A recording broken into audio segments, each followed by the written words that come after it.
Hello guys! Magandang hapon sa inyo lahat. This is your guest, Mama Sagli Channel, a faith healer, also a tarot. So ngayong hapon na ito, taga natin sabihin sa iyo ng ating mga gabay. So this is a weekly pasilyo for the month of May 24 hanggang May 31 for the sign of Virgo. So Virgo, welcome to my channel. Ano kayang messages, advices, and spirit guides ang ating masasaga for today's video? Kanino kayang energy or kaganapan sa buhay ng mga Virgo signs ang ating mga kagilap? So guys, this reading is a general reading namang hindi lahat makaka-resonate. Kunin lamang po ang makaka-relate sa inyo and comment down below kung kaninong energy ang ating nasagot. And because don't forget to like and subscribe my channel and hit the notification bell for more videos update. Kasi maraming salamat po sa mga walang sawang pagsuporta sa aking channel, lalong-lalo na ang hindi nag-skip ng ads, naway pagpalain kayo ng Diyos at may kapal, siksik, liglig, nag-uumapaw, na biyayang manang-balik sa inyo. So let's see guys, what is the message sa ng ating spirit for the sign of Virgo. So let's see and watch this.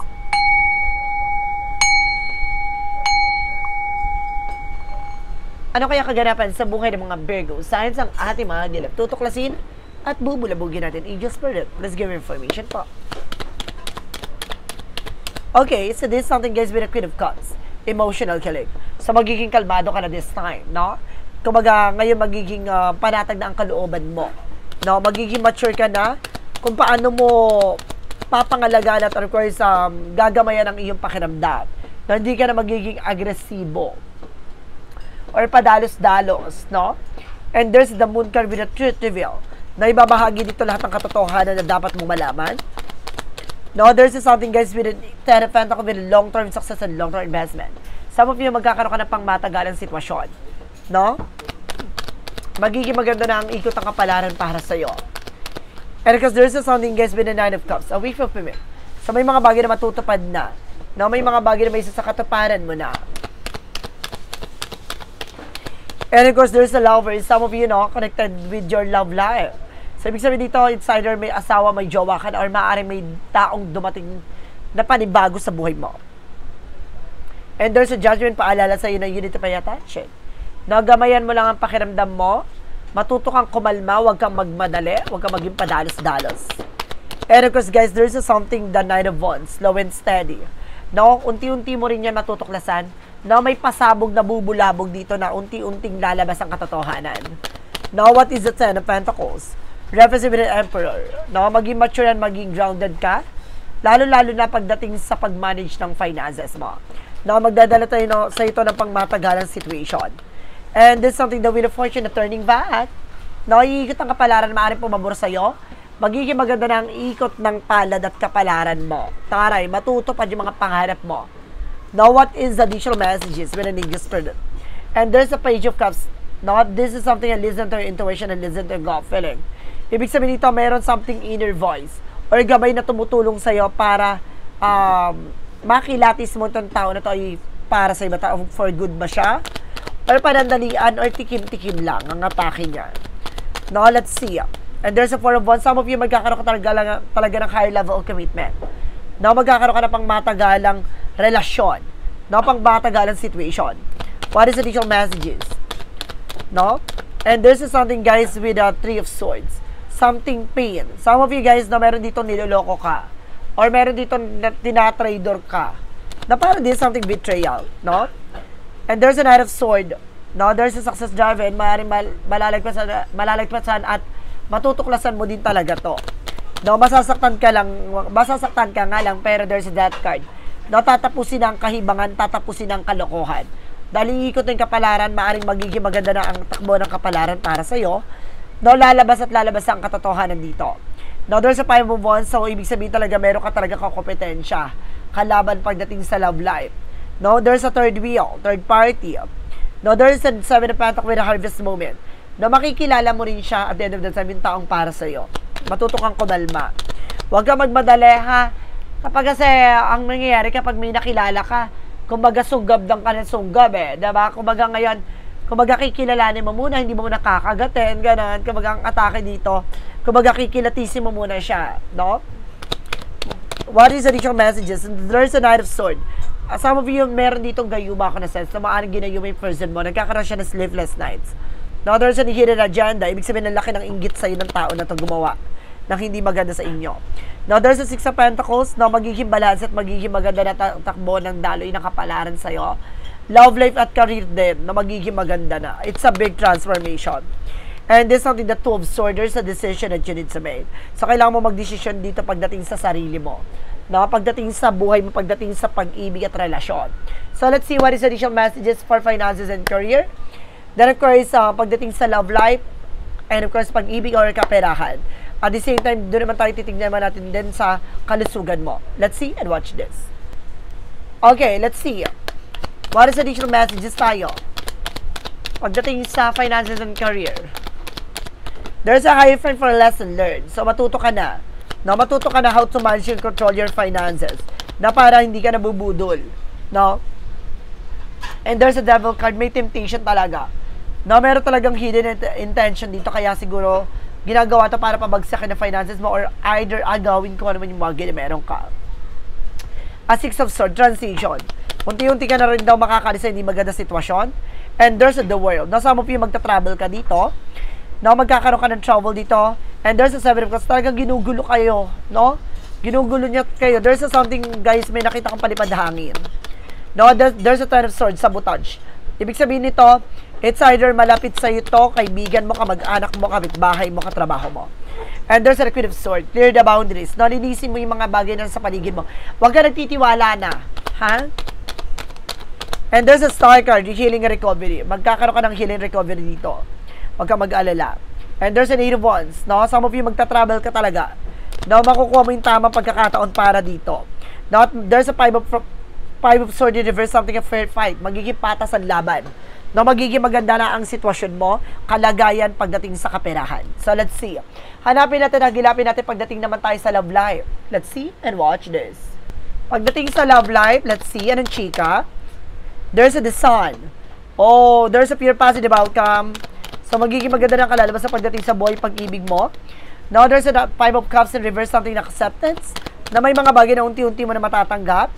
Basta magkaroon ka ng seguridad pagdating sa kung ano man yung mabagay na meron ka. No? Kumbaga pagdating sa relasyon, kumbaga mas maganda dito na maging palaban ka. No? Sasabihin mo lang dito na walang share-share dito, akin ang asawa ko. Ganun ang atake dapat. And there's a strength with a confidence. So, kailangan palaban ka, lakasan mo loob mo. No? Maging matapang ka. And there's a Four of Cups. Just re-evaluate or analyze. Na kailangan pag-isipang mabuti. At the same time, huwag ka basta-basta tumatanggap ng pagkain na galing sa ibang tao. Now, there's an Ace of Swords. Magdadala sa ito ng mental clarity. Now, magigets mo na. Magsisinkin sa'yo lahat ng bagay na nangyayari. Now, and there's a Black namin. Talagang, kumbaga sa relasyon nyo, may ginawa talaga ng hindi maganda. No? And there's a Nine of Wands. Kumbaga sa dito, magtiyaga ka lang sa ginagawa mo. Huwag ka mag-alala. There's a Seven of Swords in reverse. Something na wala na may itatago. Lalantad at lalantad talaga.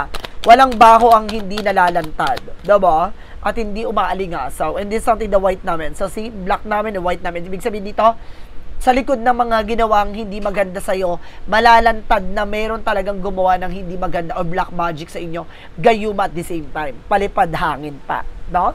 So, let's see what is additional messages pagdating sa kalusugan. So, let's watch this. Kalusugan.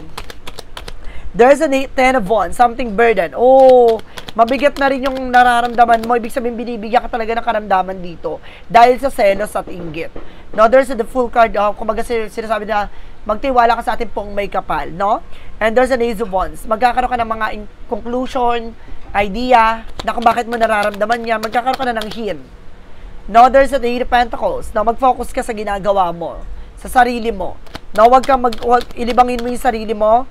Huwag ka magpapaka-stress. There's a Two of Wands. No, piliin mo yung mga taong pagkakatiwalaan mo pagdating sa kalusugan mo. And there's a Justice card. Makukuha mo ang hustisya. At papabor din sa iyo ang eksena. And of course, there's something that King of Cups with something devoted. No, may devoted for the person or ancestor guides na gumagabay sa iyo with a magician. Now, there's a power of the universe na maaaring gumagabay sa iyo. No, kaya hindi mo gano'ng maramdaman yung ginagawa sa iyo ng taong gumagawa. Now, there's a Hermit card. Sabi ko na nga ba, spiritual guidance. No, talagang ginagabayan ka ng ating angel spirit, guys. So, guys, let's see what is additional messages with an angel spirit messages. So, let's watch this. Okay, let's see what is the romance and love oracle deck. Why is there something a romance in it? And of course, love oracle deck. Represent with a long distance. Some of you may long distance dito. Love knows no distance. It transcends time and space. So, kailangan mo dito ng space. No? Or something na parang, ano man yung pinaglayo man kayo ng sitwasyon, ng, kumbaga magkabila man kayo ng mundo, pero kailangan, alam nyo sa sarili nyo yung priorities nyo kung bakit kayo nagkalayo. No? And this is something, guys, with rejuvenate yourself. Know your limits and allow them to guide you. Limitation can teach you to take better care of yourself. You have full permission to rest and say no. So, kailangan mong marunong kang humindi. No, matuto kang alagaan at mahalin yung sarili mo. Hindi pwedeng todo bigay oo na lang ng oo. No? So, let's see what is the chakra messages. What is the chakra messages represent what? Victim. No, maaring biktima ka talaga dito. No, and there's a release. Kailangan mo talagang alisin to. Meron niyang gumawa ng hindi maganda sa inyo. No, biktima kayo dito. What is the romance in you for angel spirit guides? So, there's something, it's safe for you to love. No, safe ka man daw pag nagmamahal. And this something, unrequited love. Some of you nawala ng chemistry, nawala ng pagmamahal, parang out of love. Na parang bigla na lang nagising na hindi ka na lang niya mahal. No, it means meron talagang gawa ng hindi maganda. What is the angel's answer? Represent what? And there's a recovery. Don't you worry, makaka-recover ka na, no? Makakabangon ka rin. And there's a perfect timing. So, lahat ng mga bagay na ito nakalaan with a perfect timing. So, baka ito na yung tamang pagkakataon. No, para maka-recover ka na sa mga pinagdaanan mo. Unti-unti nang aalisin sa'yo lahat ng bagay na nagbigay balakid, nakasira sa relasyon, nakasira sa buhay mo. Archangel Michael messages, admit the truth to yourself and accordingly. No, iwasan mo magpanggap na kung hindi ka okay, spread it out, no? Kailangan mo mag-unwind, libangin yung sarili mo. And of course, use your imagination, you see the answer. No, gamitin mo ang intuition mo para makita mo lahat ng kasagutan sa lahat ng katanungan mo. What is the Jesus loving code said? Represent, watch, and pray that you enter not into temptation. No, ibig sabihin nito, magdasal, no, at pagmasdan mo na mailayo ka sa mga tuksoon, mga kapahamakan, or mga bagay na makakasira sa iyong buhay at relasyon. So, guys, this is a weekly pasilip for the month of May 24 hanggang May 31 for the sign of Virgo. So, Virgo, maraming salamat for this wonderful reading. So, once again, this reading is a general reading namang hindi lahat makaka-resonate. Kung hindi lamang po makaka-relate sa inyo. And comment down below kung kaninong energy ang ating nasagot. And of course, don't forget to like and subscribe my channel and hit the notification bell for more videos update. And of course, maraming salamat po sa mga walang sapog support sa aking channel. Lalo-lalo na ang hindi nag-skip ng ads, saway pagpalain kayo ng Diyos at may kapal. Siksik, legleg, nag-umapaw, na biyayang manang balik sa inyo. Maraming salamat po, see you in the next video. Bye-bye and babush!